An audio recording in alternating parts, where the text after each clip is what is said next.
NCRB का data बताता है कि इंडिया में हर दिन 20 खवातीन की मौत की वजह या तो कत्ल होती है या फिर खुदकुशी, और इसके पीछे जो सबसे ज्यादा वजह बताई जाती है वो है डाउरी को लेकर। इनके साथ हैरेसमेंट किया जाता है या फिर मारपीट। और वहीं पर दूसरी तरफ ऐसी भी वाइफ्स हैं जो कि अपने हस्बैंड के लिए फॉल्स एलिगेशंस लगाती हैं, जिसके लिए हमारा सुप्रीम कोर्ट कहता है कि ये सरासर लीगल टेररिज्म है। जी हाँ नाज़रीन, आज जिस टॉपिक को लेकर हम आपके सामने हाजिर हुए हैं हमारे YouTube channel law at first sight पर, वो है डाउरी को लेकर, और मैं हूँ आपकी होस्ट मासूम फातिमा। आप सबसे तहे दिल से सलाम और आदाब कहना चाहूँगी। फ्रेंड्स, आपसे गुजारिश है कि आप ज़्यादा से ज़्यादा हमारे इस यूट्यूब चैनल को अपने फ्रेंड्स एंड फैमिली के साथ शेयर करें, क्योंकि advice can save your life. और अपनी एक्सपर्ट राय देने के लिए हमारे साथ मौजूद हैं एडवोकेट शहजाद नकवी साहब। आइए के बारे में हम आपको बता दें कि ये इंडिया के पिछले 10 से भी ज़्यादा सालों के बॉम्बे हाई कोर्ट और इंडिया के दीगर कोर्ट के काबिल वकील रहे हैं। आप सिविल, क्रिमिनल और कॉर्पोरेट लॉयर हैं। तो आइए फ्रेंड्स, आपको रूबरू करवाते हैं हमारे एक्सपर्ट से। सर सलाम अलैकुम। वालेकुम अस्सलाम। सर, आज का हमारा जो हॉट टॉपिक है वो है डाउरी को लेकर। तो आपसे जानना चाहेंगे कि डाउरी को लेकर जो गलत फहमियाँ हैं माशरे में, तो आप बताइए कि डाउरी असल में किसे कहते हैं और स्त्री धन और डाउरी में क्या फ़र्क है? हाँ, so it is very interesting जो सवाल आपका है कि डाउरी क्या है। डाउरी ये है under section 498 of Indian penal code. हमारे वहाँ जो पीनल कोड है, जो क्रिमिनल लॉ है, section 498A of the Indian penal code, इसके अंदर डाउरी के बारे में बताया गया कि डाउरी क्या है। डाउरी वो होता है जब एक शादीशुदा औरत को उसके हस्बैंड या उसके हस्बैंड के रिलेटिव्स, आइदर दी हस्बैंड और the relatives of the husband or including all of them having a common intention, demand करे औरत से कि तुम हमें जहेज ला करके दो। फॉर एग्जांपल शादी हो जाती है, उसके बाद वो बोले कि 10 लाख रुपए ला करके दो, या बोले कि बिजनेस सेटअप करके दो, या बोले घर ले करके दो। और ये डिमांड के साथ साथ मतलब वो नहीं फुलफिल करने पर उसको अजियत दे, क्रूअल्टी का सब्जेक्ट करे, जिसको कहते हैं मानसिक त्रास देना, मानसिक छल करना।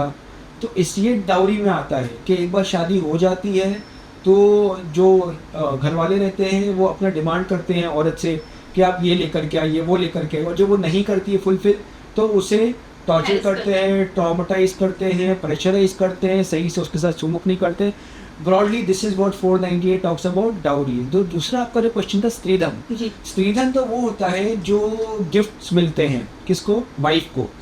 उसको गिफ्ट्स मिलते हैं अपने घर वालों की तरफ से, माँ बाप की तरफ से, उसके रिश्तेदारों की तरफ से, प्लस जो इन लॉज होते हैं, हस्बैंड है और जो इन लॉज है उनकी तरफ से जो सामान मिलता है, ये सारे गिफ्ट आइटम्स है, ये टुगेदर क्यूमुलेटिवली साथ में मिला करके ये स्त्रीधन होता है। स्त्रीधन बेसिकली मीन्स वो धन जो औरत का खुद का होता है। समझिए कि आपस में नहीं बनती है, ठीक है, कल को अगर तलाक भी होने वाला हो जी, तो भी वो जो स्त्रीधन है उसका, वो उस पर उस औरत का राइट है, वो उसे रिटर्न करना चाहिए। ये डेफिनेशन है स्त्रीधन का। So broadly speaking dowry means demand coupled with harassment and stridhan means the gift that the wife gets.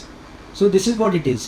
जैसे कि आपने कहा कि शादी के बाद 10 लाख की डिमांड करती है, लेकिन जब शादी हो रही होती है, जो अगर वो लोग डिमांड करते हैं, सपोज कि हमारे घर पे एसी नहीं, आप एसी भी लेकर आइए, फ्रिज भी लेकर आइए, इस तरह की जो डिमांड होती है जो पैसे के लिए नहीं होती है, जो चीज़ों को लेकर होती है, एसेट्स को लेकर होती है, तो वो भी डाउरी कंसीडर किया जाएगा? जी बिल्कुल। Demand can be either in cash form और in the form of a property, और property can be in the form of AC, ठीक है, कुछ भी हो सकता है, मोटरसाइकिल हो सकता है। मतलब कितना देखते हैं, मतलब शादी होती है, मतलब वो डिमांड करते हैं कि मोटरसाइकिल दोगे तो शादी होगी जी।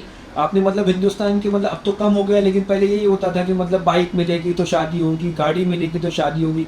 फिर ये भी केसेस आए जहाँ पर लड़का बहुत पढ़ा लिखा रहा है तो बोले नहीं जी बिल्कुल, अब तो नहीं, इनको तो आपको इतना देना पड़ेगा, इतने लाख आप देंगे तभी शादी होगी। लेकिन गलती यहाँ पर घर वालों की भी है। गलती ये घर वालों की है कि देखिए, डाउरी देना दोनों गलत है। ओके, आप ये नहीं बोल सकते देने के बाद कि हमसे गलती हो गई। अगर आप डाउरी दे रहे हैं तो आप किसी को नर्चर कर रहे हैं, मतलब आप किसी को बढ़ावा दे रहे हैं। आज आपने 10 लाख रुपया दिया, 10 लाख रुपया देने के बाद कल को और डिमांड करेंगे। इनफैक्ट ऐसे भी इंस्टेंसेस हुए जहाँ पर जिसको कहते हैं हनी ट्रैप, कि लड़के को लगा कि लड़की बहुत ज़्यादा कमा रही है, तो ऐसे भी इंस्टेंसेस कोर्ट में आए हैं, मतलब कि जहाँ पर लड़की के पूरे मतलब सैलरी में से पूरे सारे पैसे ले लिए गए, एवरीथिंग हैज बीन साइफन्ड ऑफ। ऐसे भी इंस्टेंसेस आते हैं कोर्ट के सामने। तो ना आप डाउरी दीजिए ना सामने वाले को डाउरी डिमांड करने दीजिए। और दूसरी चीज़ है कि मतलब आप इस चीज़ को बहुत पहले छान-बूझ करिए, मतलब देखिए बैकग्राउंड क्या, उसके बाद शादी करिए। और बिल्कुल भी कोई लड़का अगर ज़्यादा पढ़ा लिखा हो तो आप वो ट्रैप में मत जाइए कि वो ज़्यादा पढ़ा लिखा है तो हमें पैसा देना। देखिए अगर वो पढ़ा लिखा है तो वो कमा सकता है, वो काबिल है, वो अपना पूरा कर सकता है। और दूसरी बात, अगर वो नहीं भी कमा सकता है तो वो क्यों किसी से डिमांड करे। हाँ, अगर आपको खुद से करना है और आप उसको हेल्प कर रहे हैं तो एक अलग बात हो गई। कभी-कभी क्या होता है, रिश्ते बिगड़ भी जाते हैं। जी, तो सच केसेस भी होते हैं, झूठे केसेस भी होते हैं, लेकिन हम यहाँ पर जो सच केसेस है उसके बारे में बात करें। तो प्लीज़ अगर कोई भी डिमांड कर रहा है औरत से जिसकी शादी हुई है, या औरत अपने वालिद से, वालिदा से, पेरेंट्स से डिमांड कर रही है कि भाई हमारे ससुराल वाले ये डिमांड कर रहे हैं, हमको ये चीज़ दे दीजिए ला करके, तो बिल्कुल please do not fulfil any dowry demands. It is illegal under the law. हाँ, कल को जाकर के आप केस कर सकती है, एफआईआर हो जाएगी, एक प्रोसेस है। लेकिन इससे ये होगा कि आप एक चीज़ को बढ़ावा देंगे। हो सकता है कि आप उनको मना कर दे तो दोबारा वो आपसे ना मांगे। जी। और it could also be a case that you are in a wrong marriage where you are only consider as an object, जहाँ पर आप भी अपना डिमांड फुलफिल कर सके। लेकिन ये है कि आपको मतलब इस चीज़ को मतलब प्लीज़ बढ़ावा नहीं देंगे। सर, जैसे कि आपने बताया कि डाउरी लेना और देना एक इलीगल एक्ट है, तो आपसे जानना चाहते हैं कि डाउरी लेने की क्या सज़ा है और डाउरी देने की क्या सज़ा है? हाँ, इसका ये आंसर है, इसका ये जवाब है कि अगर सेक्शन 498 में कोई गिल्टी पाया जाता है, अगर the court find someone guilty of committing an offence under section 498 है, पनिशमेंट अप टू 3 years है and also may be liable to fine. और नाउ लेना और देना, जैसे हमने आपको बताया, दोनों जुर्म है। तो as per section 3 and 4 of the dowry prohibition act, fine up to 15,000 rupees plus punishment up to 5 years, मतलब 5 साल तक की सज़ा है। तो अगर आप ये कर रहे हैं या अगर आप ये करने का सोच रहे किसी औरत के साथ, तो प्लीज़ खबरदार हो जाइए, कन्विक्शन पर ये सज़ा आपको लग सकती। और दूसरी, जैसे हमने आपको पहले कहा था कि देना भी जुर्म है, तो अगर आप दे रहे हैं तो आप भी उतने ही रिस्पॉन्सिबल है। आप अपनी बेटी का घर खुद से ख़राब कर रहे हैं, वो रिश्ता नहीं टिकेगा जहाँ पर आप ये सब करेंगे। सो आइदर गिविंग और receiving both are punishable offense as per section 3 and 4 of Dowry Prohibition Act। तो जब आप एफआईआर करते हैं तो आप पर सेक्शन 498 भी लगेगा प्लस सेक्शन 3 and 4 और डाउरी प्रोहिबिशन एक्ट भी लगेगा। तो जैसे कि आपने बात की एफआईआर की, तो कहाँ पर एफआईआर करनी होती है और किस तरह से केस लड़ना होता है? जी बिल्कुल, न्यूज़ के लिए जानना बहुत ज़रूरी है कि 2005 में सुप्रीम कोर्ट ऑफ इंडिया ने इसको लीगल टेररिज्म करार दिया गया था। तो एक प्रोसीजर तब से इस्टेब्लिश हो गया है। तो अगर आप अग्रीव्ड है, अगर आपके खिलाफ ऐसा हो रहा है, आपसे कोई डिमांड कर रहा है, तो आप डिमांड फुलफिल मत करिए। आप जा करके पहले तो बैठ करके मतलब उसको सॉल्व करने की कोशिश करिए, बिल्कुल, क्योंकि शादी का रिश्ता नाजुक रिश्ता होता है और कोई नहीं चाहेगा कि रिश्ते को तोड़े या बर्बाद कर दे। ठीक है, तो पहले तो देखिए, समझिए, अगर नहीं कोई बात हुई, एज ए लास्ट रिसोर्ट आपको जाना ही जाना है। आप पुलिस में जाएंगी, आप अपनी रिटन कंप्लेंट देंगी, पुलिस उसके बाद आपका स्टेटमेंट रिकॉर्ड करेगा, उसके बाद हस्बैंड को बुलाएगा, हस्बैंड का स्टेटमेंट रिकॉर्ड करेगा और दोनों को आमने सामने बिठाएंगे। This is pursuant to the order of the supreme court passed in 2005 in the case of Sushil Kumar Sharma. Sushil Kumar Sharma के केस में ये सारा गाइडलाइंस पास हुआ था। उसके बाद अलग अलग स्टेट ने सर्कुलर्स पास करके ये प्रोसीजर इस्टेब्लिश किया। तो मध्यस्थता की कोशिश होगी और पुलिस ये कोशिश करेगी कि हस्बैंड और वाइफ के बीच में किसी भी तरीके की मिसअंडरस्टैंडिंग है तो वो दूर हो जाए और आपस में खुशी खुशी रहे।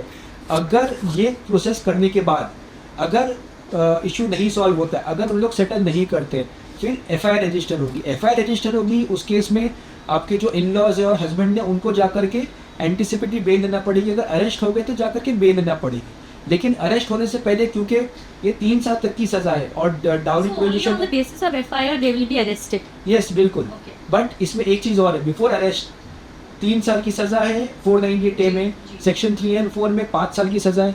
सो as per the judgment of the supreme court 41A notice पहले इशू होगी। तो जैसे ही 41A नोटिस मिलेगी वैसे ही आपके हस्बैंड और इन लॉ जाएंगे, एंटिसिपेटरी बेल फाइल करेंगे। सो डायरेक्ट अरेस्ट नहीं होगा अनलेस वो जाकर के 41A नोटिस के बाद भी अगर वो एंटिसिपेटरी बेल के लिए नहीं अप्लाई करते, then police has to pass a reason order for arresting the persons. So viewers, जैसे कि सर ने हमें बताया कि सिर्फ जहेज लेना गुनाह नहीं है, जुर्म नहीं है, बल्कि उसे देना भी सबसे बड़ा जुर्म है। ना सिर्फ ये जुर्म है, बल्कि आप सोसाइटी में भी एक गलत ट्रेंड सेट कर रहे हैं। अगर आप बाहैसियत हैं और अपनी बेटी को देना चाहते हैं और आपने दिया भी है, तो इससे जो ऐसे माँ बाप हैं जो कि नहीं अफोर्ड कर सकते, उन पर बहुत ज़्यादा प्रेशर आ जाता है। और कई बार हम देखते हैं कि ऐसे हाउस होल्ड हो जाते हैं जहाँ पर डिमांड की जाती है और उन्हें एग्जाम्पल दिया जाता है कि देखिए वो बहू इतना सारा दहेज लेकर आई है और तुम तो खाली हाथ ही हमारे घर पे आ गई हो।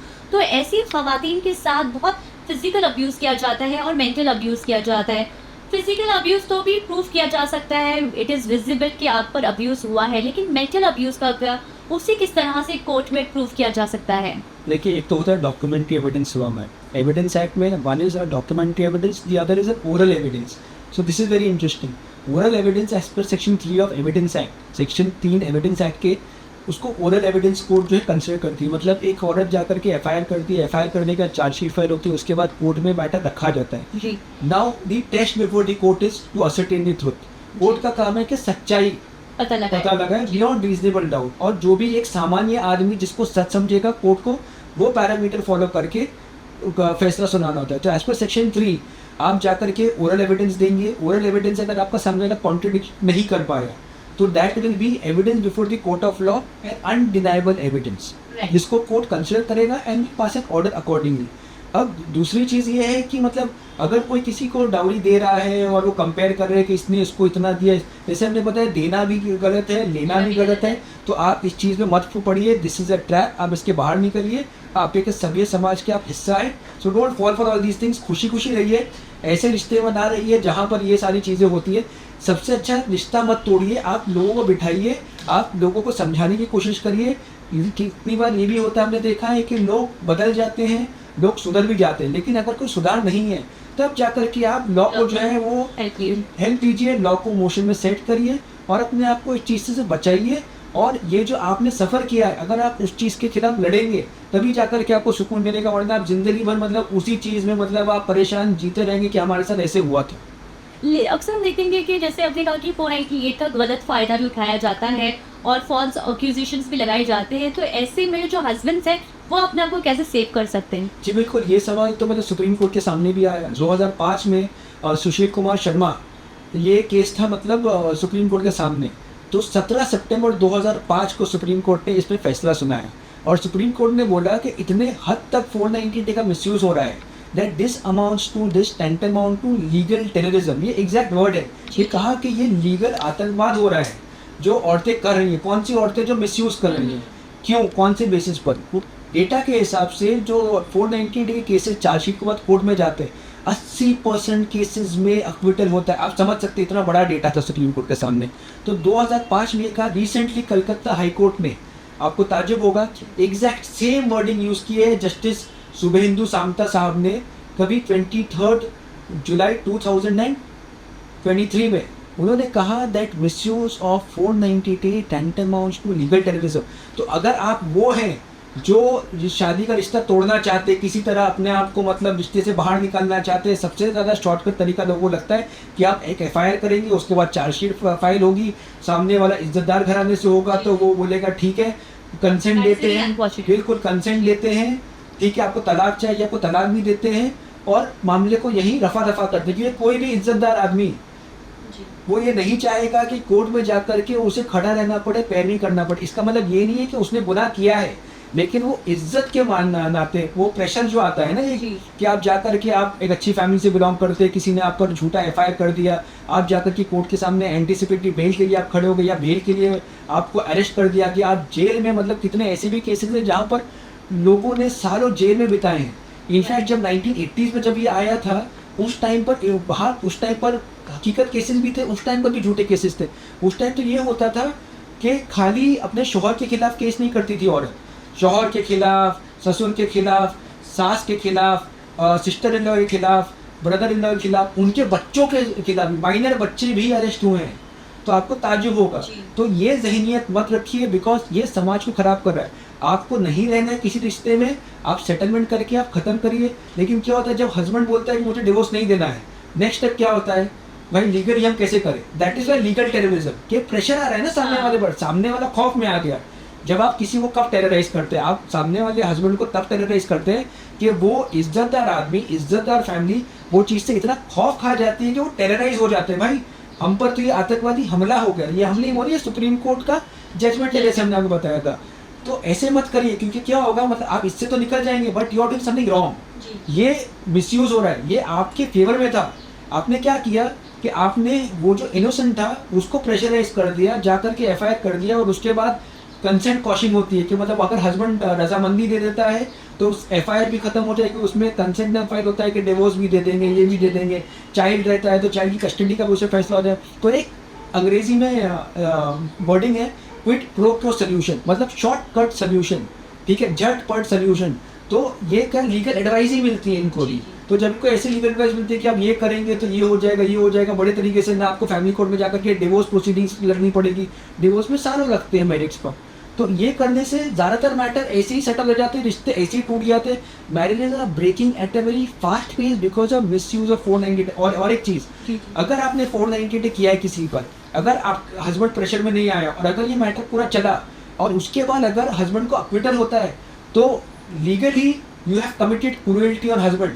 तो जो लॉ क्रूएल्टी का आपके फेवर में था वही लॉ फैसले में बोलेगा that husband was subject to cruelty, और आपके खिलाफ हस्बैंड बाद में और इन लॉज आपके खिलाफ मानहानि का भी केस कर सकते हैं, मैलिशियस प्रोसिक्यूशन का केस करते हैं। हस्बैंड के पास भी सारी रेमेडीज है, लेकिन वो इतना केस लड़ना नहीं चाहता है। तो जो शरीफ लोग रहते हैं, इनोसेंट लोग रहते हैं, वो शुरू में समझौता कर लेते हैं कि अब बड़ी होगी बदनामी, ठीक है, आपको जो चाहिए आप ले लो, खत्म करो मात पर। लेकिन अगर जो भी प्रूफ हो जाता है कि मतलब मैंने उससे, तो क्या कोर्ट की तरफ से कोई सजा है वाइफ्स के लिए? देखिए, कोर्ट की तरफ से सजा नहीं है। ओके। कैसे है ना, हस्बैंड को इनिशिएटिव लेना पड़ेगा। First he can file a case, defamatory case. Okay. He can file a defamation case criminal before a magistrate's court. Civil law में he have to first send a notice defamation का, क्या माफी मांगी है, एक time period देना पड़ेगा। उसके बाद सिविल कोर्ट में जा करके उनको कॉम्पेंसेशन मांगना पड़ेगा कि आपने हमारी जो समाज में हमारा नाम था, हमारा रेपुटेशन था, आपने उसको बर्बाद किया, इसकी वजह से हम शर्मिंदा हुए। ना डेफेमेशन की बहुत है। तो अगर वो एविडेंस लेने के बाद वो प्रूव हो गया, और प्रूफ कैसे नहीं होगा, एक केस आपने फाइल किया था, एक competent court of having competent jurisdiction उसने फैसला सुना दिया कि ये गलत था and this was cruelty in effect which was exercised upon the husband and the in-laws. तो ऑलरेडी इंग्रेडिएंट सब है। डेफेमेशन में क्या होता है कि आपने किसी के बारे में झूठ बोला, वो चीज़ झूठ थी, वो चीज़ आपने कम्युनिकेट किया, वो चीज़ की वजह से समाज में जो है वो बदनामी हुई है। कितनी बार क्या होता है कि केस कर देते, पेपर में डाल देते कि और प्रेशर आएगा, और बदनाम करो कि ये नहीं सेटल कर रहे हैं ना, कि पेपर में डाल दिया, बड़ी आसानी से हो जाएगा, बड़ी आसानी से सेटल हो जाएगा। बहुत सारी हटकंडे लोग अपनाते हैं which is actually not good. और ये ज़्यादातर लोग गांव वाले नहीं, ये पढ़े लिखे लोग ये करते हैं। So this has to stop. So 498 is on both sides of the equilibrium. एक तो जो ज़्यादातर, ये भी इंटरेस्टिंग फैक्ट है कि बहुत सारी ऐसी औरतें होती हैं जिन पर एक्चुअली क्रूअल्टी हो रही है और वो कोर्ट नहीं जाती। तो आप प्लीज़ जाइए, क्योंकि ऐसे घर में रह करके जीते जी आप एक मरी हुई जिंदगी जी रहे हैं, और अगर समझिए आपके बच्चे हुए कल को तो उन पर क्या असर पड़ेगा इस बात का। ये तो एक पार्ट है। और दूसरी चीज़, जो औरत या उसके घर वाले के बोलने पर, या कितनी बार क्या होता है कि लड़की का कहीं और अफेयर होता है, ये भी केसेस रहे हैं, तो वो चीज़ करती हैं। So please don't do this because you are basically misusing the law. Law is here for someone whose rights have been infringe, जिसके हकूक जो है वो टूटे हैं, जो परेशान है।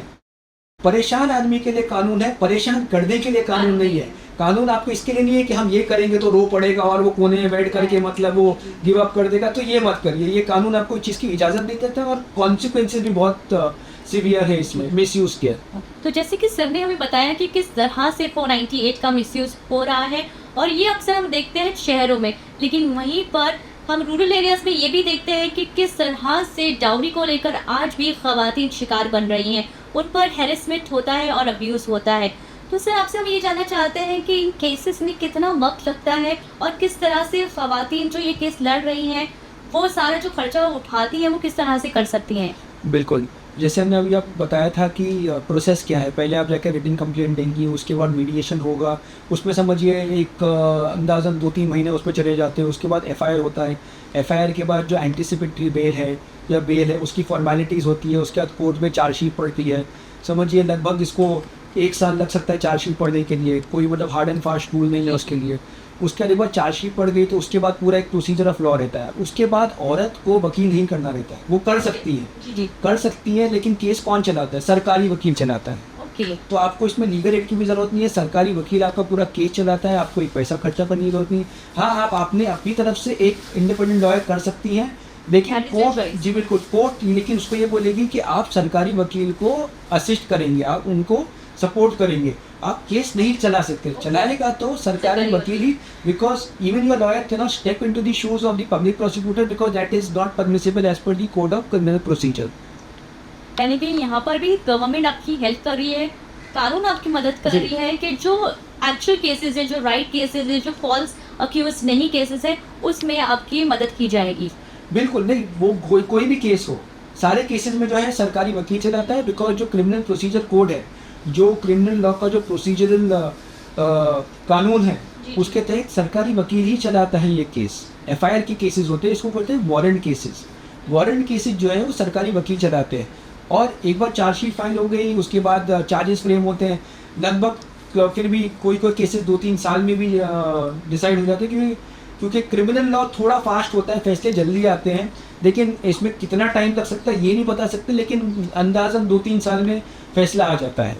जब हम बात कर रहे हैं फिजिकल अब्यूज़ की, डाउरी हैरेसमेंट की, तो यहाँ पर जब हम इंडिया में रह रहे हैं तो हम इंडिया में जाके फाइल कर सकते हैं केस, और अपना भले ही टाइम लगता है लेकिन एक फैसला आ सकता है। लेकिन उन औरतों का क्या जो अब्रॉड में रह रही हैं और उन पर जुल्म हो रहा है डाउरी को लेकर, तो वो किस तरह से रिपोर्ट कर सकते हैं? देखिए, अगर बड़ा इंटरेस्टिंग है ये, और ऐसे केस आए भी हैं कि समझिए फॉर एग्जांपल कोई यूके में रह रहा है या कोई यूएई में रह रहा है, जैसे बहुत सारे इंडियन एक्सपैट जो यूएई में रहते हैं, तो शादी तो इंडिया में अगर हुई होगी, इंडिया में शादी हुई होगी, तो कोई ना कोई मतलब वो बताएंगे कि हमारी शादी के बाद हम इंडिया में यहाँ हुई थी, यहाँ रहे थे, तो आप इंडिया में 498 का केस कर सकते हैं, और केसेस होते हैं just because you are an overseas Indian citizen. जैसे कितनी बार होता है कि हिंदुस्तान का सिटीजन नहीं हो, ओवरसीज सिटीजन ऑफ इंडिया होता है, मतलब वो नेटिव इंडिया का रहता है लेकिन कहीं और की सिटीजनशिप ले लिया रहता है, लेकिन अगर उसके खिलाफ भी अगर डिमांड यहाँ हुआ हो तो वो भी केस जो है वो इंडिया में कर सकते हैं।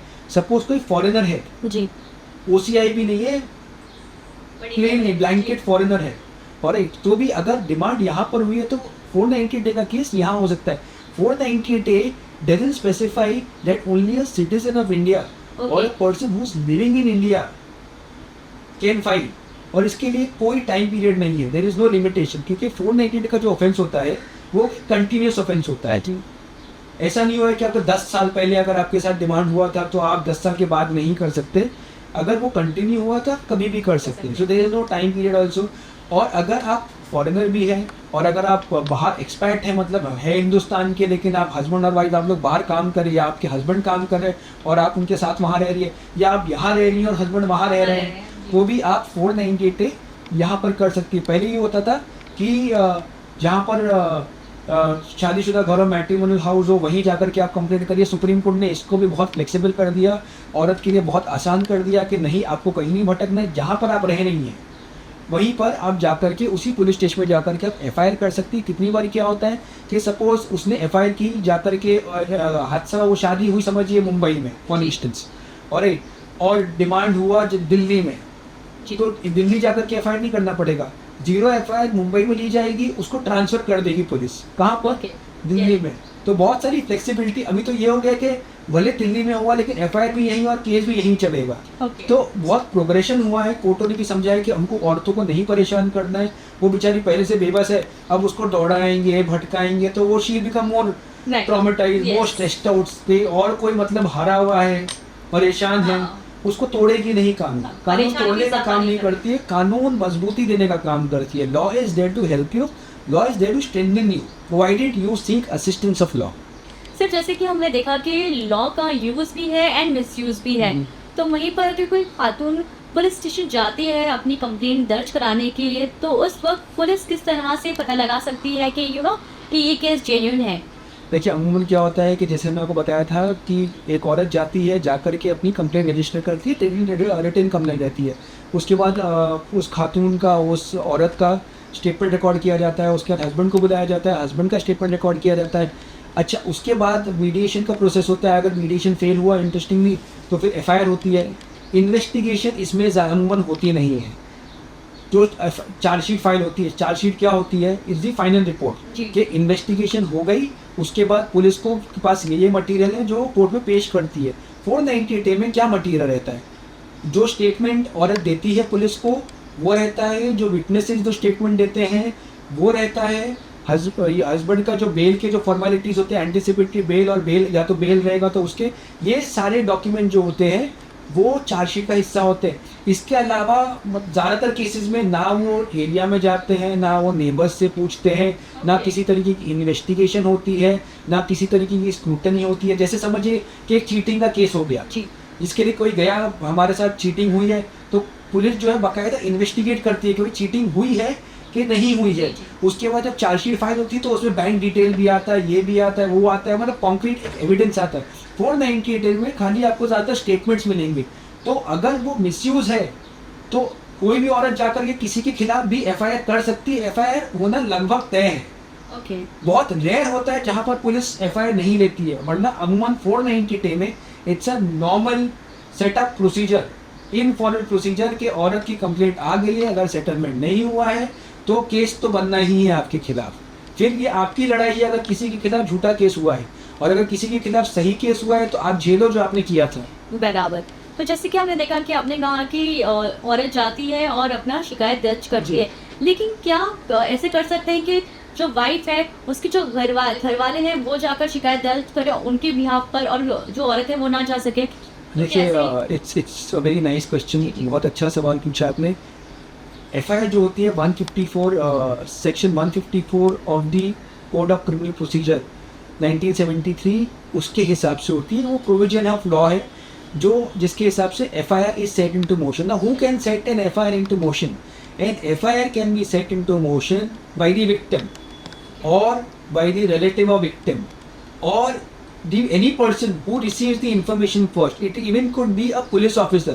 समझिए पुलिस ऑफिसर को फोन पर जानकारी दी गई कि फला फला जगह ये क्राइम हुआ है, तो उस क्राइम का फर्स्ट इन्फॉर्मेंट जो है वो पुलिस भी हो सकती है, बिकॉज देयर आर डिफरेंस।